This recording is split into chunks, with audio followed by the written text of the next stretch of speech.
হচ্ছে আনন্দ নিকেতন শিশু বিহারের পক্ষ থেকে কবির প্রতি শ্রদ্ধার খোঁজ।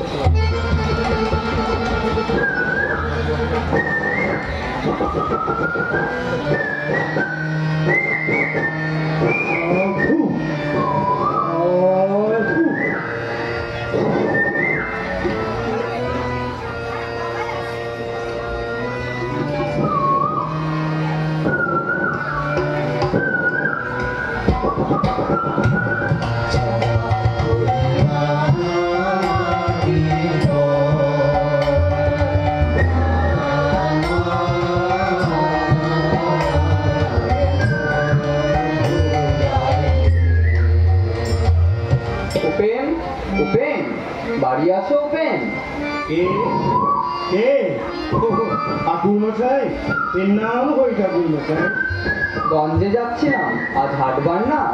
গঞ্জের হাটে গিয়ে গানের আসর বসালে কিছু ভিক্ষে মেলে, তা তোমার এই পথ দিয়ে যাচ্ছিলাম বলে তোমার সাথে দেখা করতে এলাম। ভালোই করেছো ঠাকুর, এই সকালবেলাতে তো সাধু দর্শন হলো। তাই বুঝি, কি ভাগ্য আমার। এসব পুরনো কথা ভেবে কি করবে আর ভাই? যা, আমরা এখন যাই ভাই, দেরি হয়ে যাচ্ছে। এই দেখো, কতক্ষণ সময় হচ্ছে না। না না, ঠিক আছে বাবা, ঠিক আছে। জয় হোক, জয় হোক বাবা, জয় হোক, জয় হোক। ছাড়া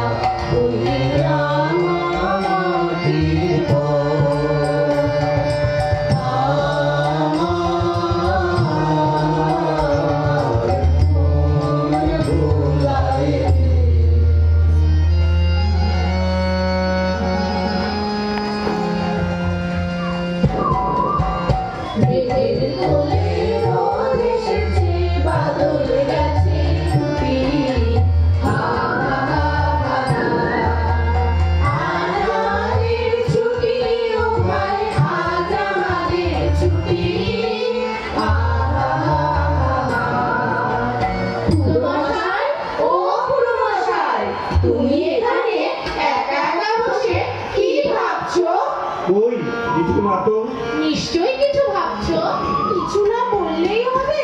বুঝেছি, তুমি ভাবছো তুমি বোধহয় তোমার হারানো ছেলের কথা ভাবছো। তোমরা আমার এতগুলো ছেলে মেয়ে থাকতে আমি আমার ছেলের কথা ভাববো কেন? সেই জন্যই তো আমরা খেলতে যাওয়ার পথে তোমার সাথে দেখা করে যাই, আর তোমার গাছের আম নিয়ে যাই।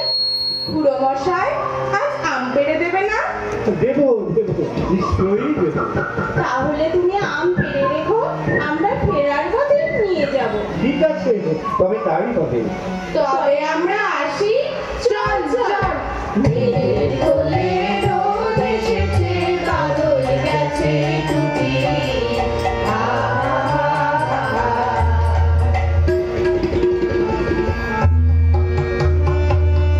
উপেন, উপেন, বাড়িতে আছো উপেন? কে কে? আমি গো, আমি। তো কি ব্যাপার ভাই? রাজা বাবু তোমাকে একবার দেখা করতে বলেছে। আমাকে? হ্যাঁ, তোমাকে। তোমার সঙ্গে জমি জমার ব্যাপারে কি সব কথাবার্তা বলবে। কিন্তু আমার তো কোনো খাজনা বাকি নেই। অত শত জানি না বাবু, তুমি চলো আমার সঙ্গে। এখনই যেতে হবে? হ্যাঁ, এখনই যেতে হবে। বেশ, তবে তাই চলো।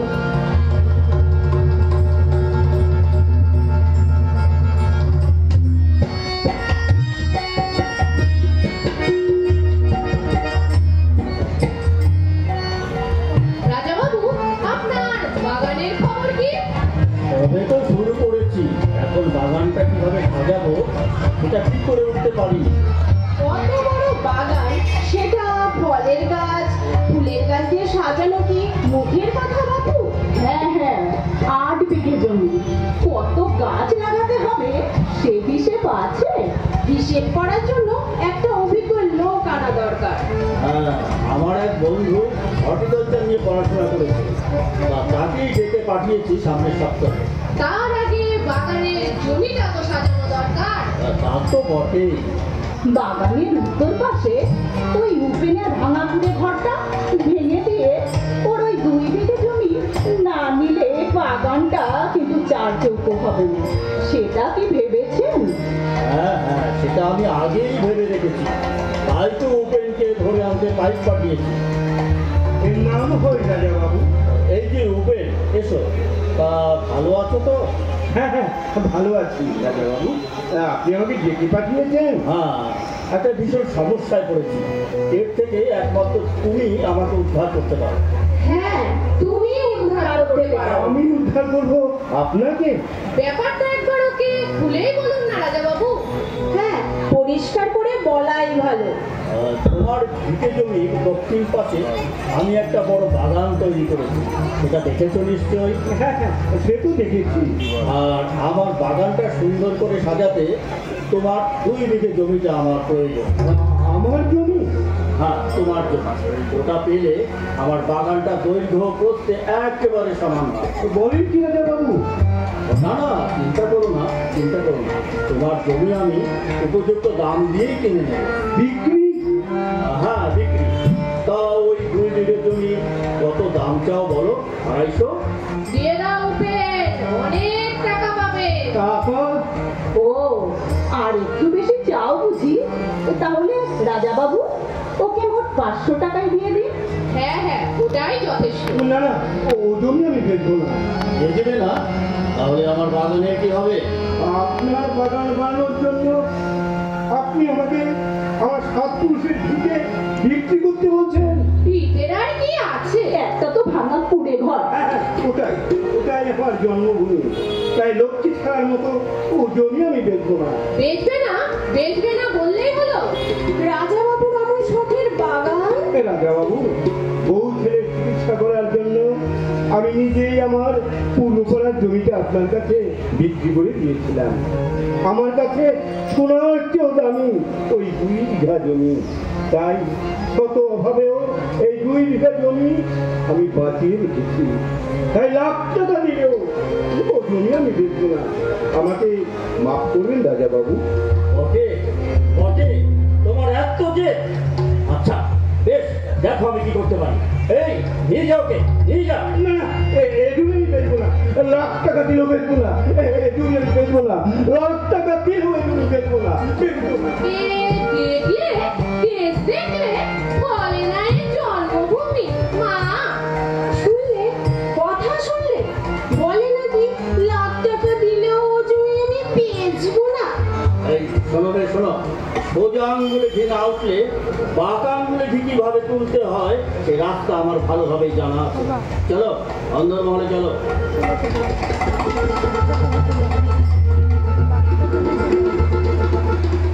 উপেন, বাড়িতে আছো উপেন? এই যে উপেন, তোমার নামে আদালতে মামলা দাখিল করা হয়েছে, তাই তোমাকে এই জমি খালি করে দিতে হবে। খালি খালি করে দিতে হবে কেন? হ্যাঁ, তুমি রাজা বাবুর কাছ থেকে 5 বছর আগে তোমার এই 2 বিঘা জমি বন্ধক রেখে 300 টাকা ধার করেছি, সেটা এখনো শোধ করতে পারোনি। তাই সুদে আসলে 600 টাকা হওয়ায় রাজা বাবু তোমার নামে আদালতে মামলা করেছে, আর আদালত ডিক্রি জারি করেছে যে এই জমি এখনই খালি করে দিতে হবে। বুঝেছি, সব বুঝেছি। রাজা বাবুর কাছে জমি বিক্রি করতে রাজি হইনি, তাই মিথ্যে দেনাদায়ে জড়িয়ে আমার শেষ সম্বল ওই 2 বিঘা জমি কিনে জোর করে কেড়ে নিলেন। না না, দেখো দেখো, এই কাগজের ওপর তোমার হাতের টিপসই, সেটা কি মিথ্যা? সবই মিথ্যা নাই কোথায়? ওগুলোকে মিথ্যা প্রমাণ করার শক্তি বা সামর্থ্য কোনোটাই আমার নেই। তাই সবই সত্যি বলে মেনে নিতে হবে। কি আর করবো? শোনো উপেন, আমি তো তোমার অবস্থা বুঝতে পারছি, তাই আমি তোমাকে 24 ঘন্টা সময় দিচ্ছি, মানে কাল বিকেল পর্যন্ত। মনে থাকে জানো, আমি চললাম। হায় ভগবান, কপালে এই ছিল।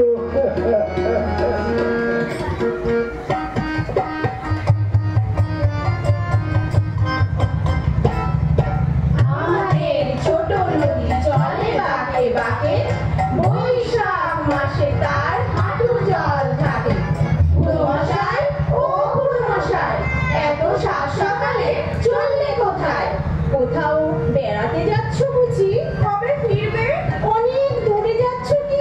হ্যাঁ বাবারা, বেড়াতেই যাচ্ছি অনেক অনেক দূরে। তাহলে আমাদের আম পেড়ে দেবে কে? আমার কথা তোমরা ভুলে যাও বাবারা। ভুলে যাব? কিন্তু কেন? আমি আমি আমার বাড়ি, ওই আম গাছ সব রাজাবাবুর কাছে বিক্রি করে দিয়েছি। ওই আম গাছটা বিক্রি করলে কেন? ওটা তো আমাদের জন্য রাখতে পারতে। তোমার কোনো বুদ্ধি নেই। হ্যাঁ বাবারা, আমার কোনো বুদ্ধি নেই। আমি আমি বড় বোকা, তাই তো আমার এই দশা। তাহলে আমরা আসি। চল চল, আমাদের ছোট নদী চলে বাঁকে বাঁকে, বৈশাখ মাসে তার হাঁটু জল থাকে।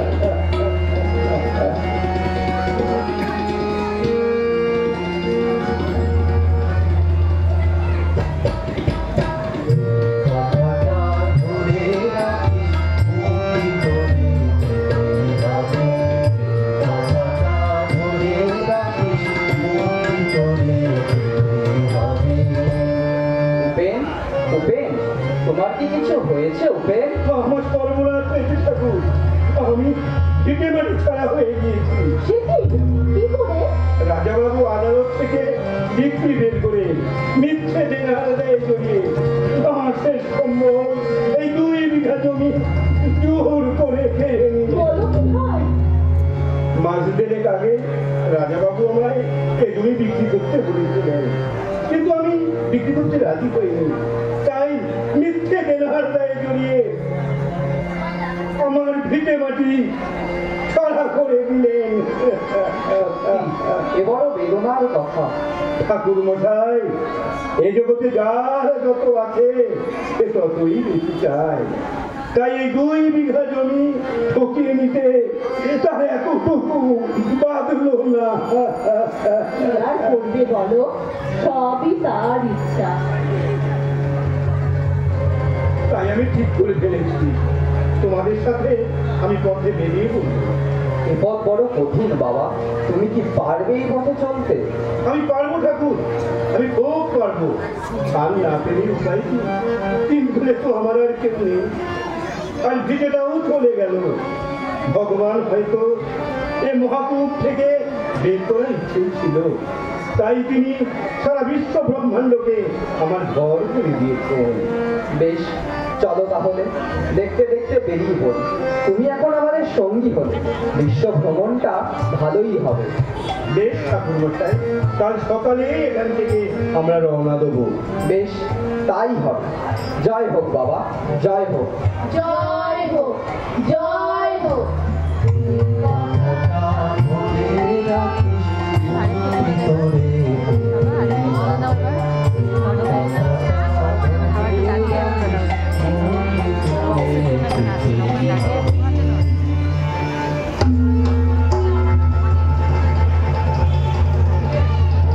সাধুদের সাথে উপেন বহু দেশ ঘুরে, বহু তীর্থস্থান দর্শন করে জন্মভূমির টানে 16 বছর পরে আবার ফিরে এলো তার জন্মভিটায়।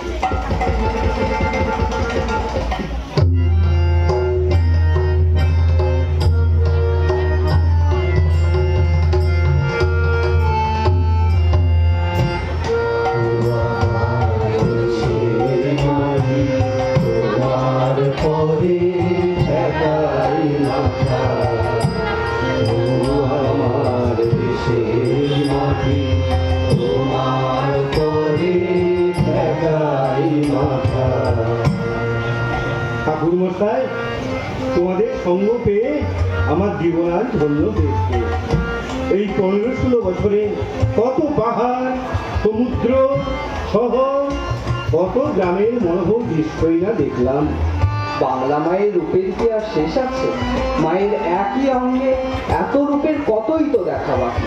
এই জীবনে হয়তো দেখা শেষই হবে না। আমি দেখবো ঠাকুর মশাই, আমি আরো দেখবো, আমি সব দেখবো। এই তো সাধুর মতো চিন্তাধারা। এ পথে চলাই যে আনন্দ বাবা। কিন্তু ঠাকুর, একটা বিষয়ে যে আমার মন চঞ্চল হয়ে ওঠে, শত চেষ্টা করেও সে ব্যথা আমি কিছুতেই বুঝতে পারি না। কি সে বিষয়? বলবো? হ্যাঁ বলো।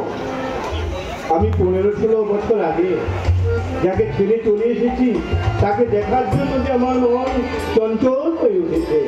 বুঝেছি, এত বছরেও তোমার সেই বিষয় চিন্তা গেল না। এই বিষয় চিন্তা নয় ঠাকুর, এই জন্মভূমির সঙ্গে নারীর টান। সেটা অবশ্য স্বাভাবিক।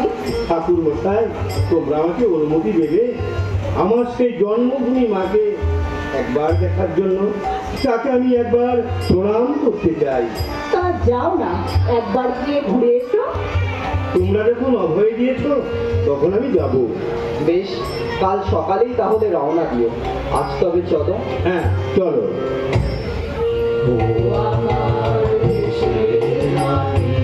তোমার পরে একাই মাথা, ও আমার দেশের মাটি, তোমার পরে একাই মাথা।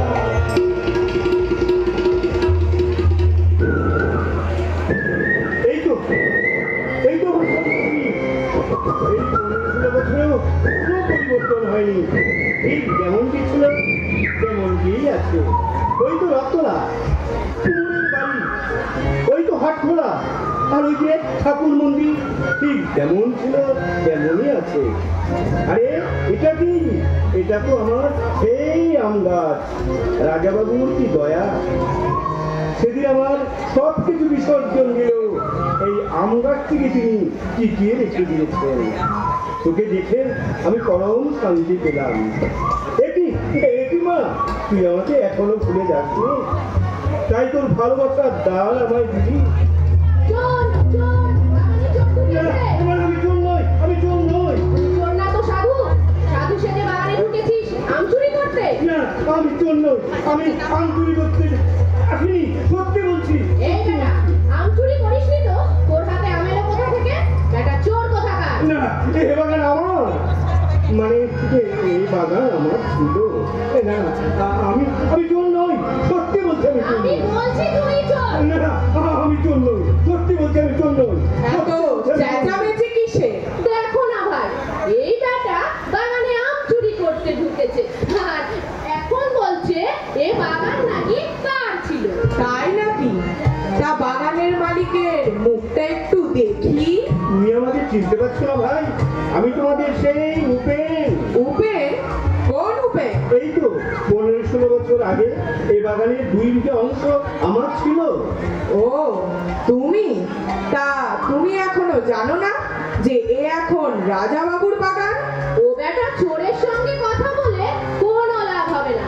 চলো ওকে রাজাবাবুর কাছে ধরে নিয়ে যাই। না, আমি চোর নই, সত্যি বলছি আমি চোর নই, আমি চোর নই, সত্যি বলছি আমি চোর নই। না, আমি চোর নই, আমি চোর নই, আমি চোর নই। ব্যাপার এত চেঁচামেচি কিসে? এ কি? কে এটা? এটা একটা চোর সাধু সেজে আপনার বাগানে আম চুরি করতে ঢুকেছে, তাই ওকে ধরে এনেছি। বটে বটে, এত বড় স্পর্ধা, তোকে আর খুন করে ফেলবো। না, আমি চোর নই রাজাবাবু।